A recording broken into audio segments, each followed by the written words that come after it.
So we're going to show you a really great way to do a provisional cast on using a Barber cord. So what you would start off with is your yarn that you're going to be using. You do not have to use scrap yarn. We're going to be using the Barber cord in place of the scrap yarn. And we will start with a slip knot. You want to give yourself a couple inches of tail. And then place the slip knot onto the Barber cord. If you feel like you need it, you may want to place a toggle stitch stopper on one end of the Barber cord so that you don't lose your stitches if that's a possibility. So at that point, you'll have your working yarn, and you'll be holding these in your left hand, the working yarn, as well as the Barber cord.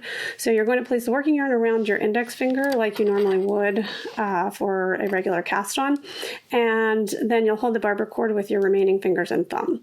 Then you'll have your right hand holding the needle that you're going to be using, and you'll start by doing step one of the two-step process to get these stitches onto the needle. So we will work by putting our needle under the Barber cord and catch the working yarn above and then come back up. At that point, you have one stitch on your right needle, and then you have one stitch on the Barber cord. The slip knot will be removed later, so that stitch will not count.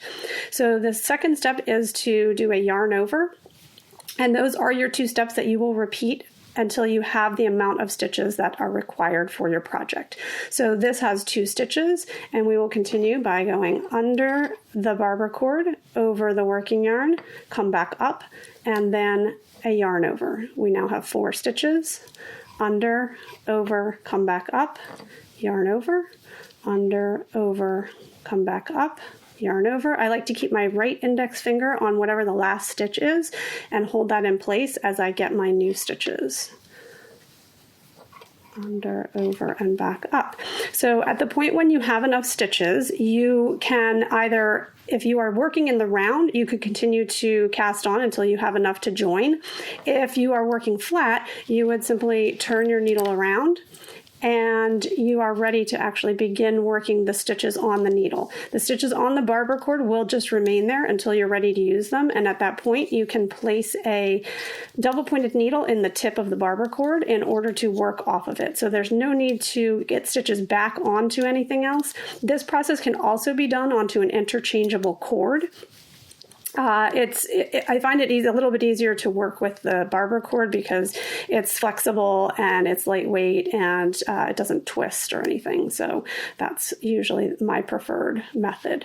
So once you get to the end of a row, you would just continue knitting, and these stitches will just stay here. You will likely have to transpose some of those stitches. They will be backwards on the needle when you go to work them. So every other stitch would be oriented correctly, and every other stitch would need to be worked through the back loop.